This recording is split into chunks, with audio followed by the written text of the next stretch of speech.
السلام علیکم ورحمۃ اللہ وبرکاتہ۔ روحانی میڈیا آفیشیل کے معزز ناظرین کو خوش آمدید۔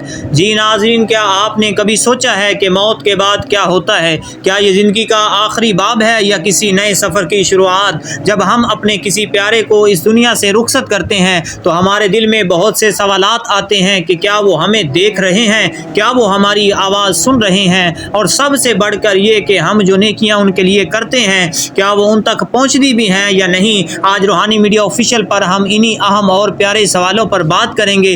اسلام ہمیں بتاتا ہے کہ موت زندگی کا خاتمہ نہیں ہے بلکہ دنیا سے اگلی دنیا کا ایک سفر ہے۔ جب انسان اس دنیا سے جاتا ہے تو اس کی ایک نئی زندگی شروع ہو جاتی ہے جسے ہم عالم برزخ کہتے ہیں۔ جب کسی انسان پر نزا کا وقت آتا ہے یعنی جب روح نکل رہی ہے تو اس وقت پردے ہٹنا شروع ہو جاتے ہیں۔ اسے اپنی نیکیوں اور گناہوں کا انجام صاف نظر آنے لگتا ہے۔ وہیں سے اسے اندازہ ہو جاتا ہے کہ اس کا ٹھکانہ جنت ہے یا جہنم۔ وہ اللہ سے ایک لمحے کی مہلت مانگتا ہے کہ وہ مجھے بس تھوڑا سا وقت اور دے دے تاکہ میں اچھے کام کر لوں، لیکن اب وقت گزر چکا ہوتا ہے کہ یہ لمحہ ہمیں سوچنے پر مجبور کرتا ہے کہ اس سے پہلے کہ بہت دیر ہو جائے ہمیں اپنی زندگی کو سنوار لینا چاہیے۔ پھر جب انسان کو قبر میں اتارا جاتا ہے تو وہاں اس کی زندگی کا ایک نیا مرحلہ شروع ہو جاتا ہے۔ قبر میں روح کو واپس لوٹایا جاتا ہے تاکہ منکر نکیر کے سوالوں کے جواب دیے جا سکیں۔ عذاب قبر اور قبر کا سکون یہ سب انسان کے اپنے اعمال کا نتیجہ ہوتے ہیں۔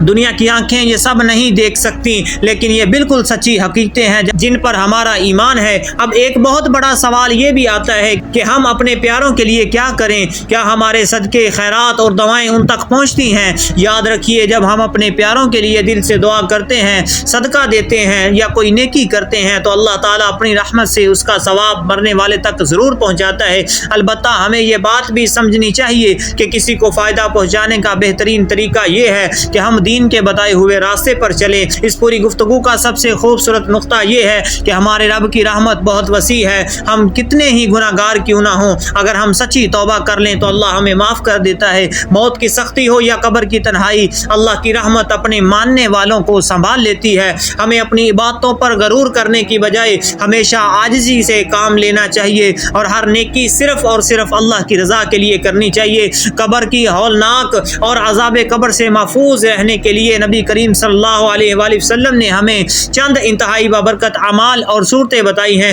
جنہیں ہمیں اپنی روزمرہ زندگی کا حصہ بنانا چاہیے۔ ہم اس عذاب سے نجات پا سکتے ہیں۔ ان میں سب سے بہترین عمل سورۃ ملک شریف کی تلاوت ہے۔ حضور نبی کریم صلی اللہ علیہ وآلہ وسلم نے ارشاد فرمایا کہ قرآن مجید میں 30 آیتوں کی ایک سورت ہے جو اپنے پڑھنے والوں کی اتنی سفارش کرتی ہے کہ اسے بخش دیا جاتا ہے، اور جو شخص ہر روز رات کو سورۃ ملک شریف پڑھے گا تو اللہ تعالیٰ اسے قبر کے عذاب سے محفوظ رکھے گا۔ اس کے علاوہ نبی کریم صلی اللہ علیہ وآلہ وسلم ہر نماز کے آخری قعدے میں سلام پھیرنے سے پہلے کثرت سے یہ دعا مانگتے تھے اور ہمیں بھی اس کا حکم دیا کرتے تھے کہ اے اللہ، میں عذاب قبر سے تیری پناہ مانگتا ہوں اور جہنم کے عذاب سے بھی تیری پناہ مانگتا ہوں۔ احادیث مبارکہ میں آتا ہے کہ اکثر عذاب قبر انسان کی ان غفلتوں کی وجہ سے ہوتا ہے جو وہ پیشاب کی چھینٹوں سے نہ بچے یا چغلی کرنے کی وجہ سے کرتا ہے۔ لہٰذا پاکیزگی کا خاص خیال رکھیں اور کثرت سے استغفار کریں۔ رات کو سونے سے پہلے سورۃ سجدہ اور سورۃ ملک شریف پڑھنے کی عادت بھی